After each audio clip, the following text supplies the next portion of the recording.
In this tutorial, I'm going to show you how you can upgrade your InShot plan to premium. So if you have been using a free InShot plan and would like to go ahead and upgrade, then let me show you how you can do it. My name is Isaac, and if you find this video helpful, I'll kindly request that you support me by liking the video and also by subscribing to this channel. Alright, so once you tap on your InShot app, it will take you to this page. And from here to upgrade, it is quite simple. Just head over to this settings gear and then tap on it. Now from here, look for the first option, which is called Join InShot Pro. Go ahead and tap on it, and then go ahead and choose the plan that you so wish. So once you are okay with your plan, now proceed and tap on continue. And this will take you to any of the payment programs that you have.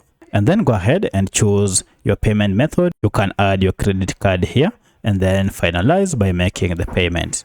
So that's how you can upgrade to InShot Pro. If you have any other question, kindly let me know in the comment section. Otherwise, thanks for watching and let's meet in the next video.